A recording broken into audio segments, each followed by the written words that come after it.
Our online complete course is designed to offer CIMA students the structure, flexibility and support they need to pass their strategic level exams at a fraction of the price that other well-established institutions would charge. We even use the same tutors to make sure we offer you the best possible quality. Everyone wants something different from their tuition provider. Jack is working full-time and has a very limited amount of time. He wants to be efficient in his studies, watch engaging but to the point videos so he can stay motivated throughout his studies. Jane prefers to study on the go via her phone. She needs good and condensed study notes.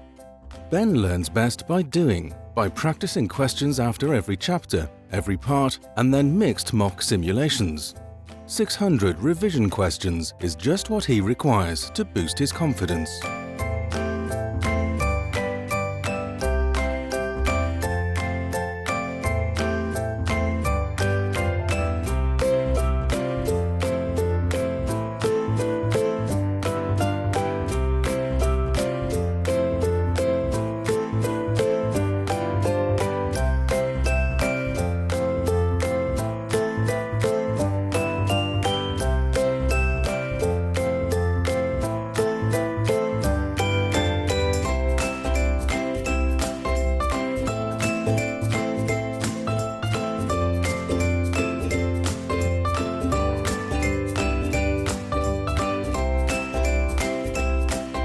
F2 Advanced Financial Reporting, which is mainly financial reporting outside the business. It builds squarely on the F1 paper.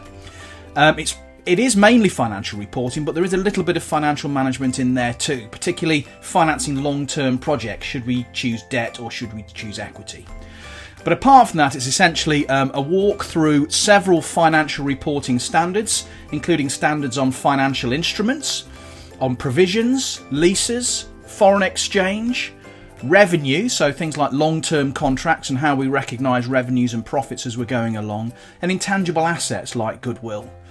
There's a significant chunk of the syllabus though given over to group accounts, so producing consolidated accounts when you have a subsidiary, pulling all that together to produce one set of group accounts, and also how you account for associates.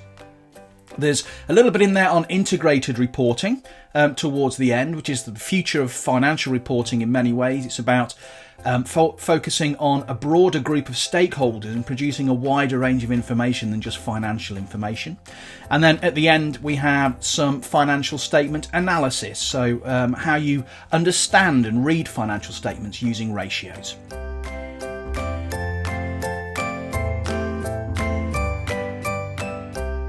You've got internally generated assets, such as goodwill, that, you know, it's the value in your business you build up over time. That shouldn't be recognised because it's not identifiable and not you can't split it off, it's not separable, and it's not capable of being measured reliably. Anything else that's internally generated you could record at cost if you meet the recognition criteria, which we'll come to later. You're on a little bit safer ground with stuff that you've purchased because at least you know how much you paid for it. So you'd record then at cost if the recognition criteria are met, if you're buying it separately. If it's part of a business combination, and much more of that when we have a look at group accounts in chapters 11 onwards.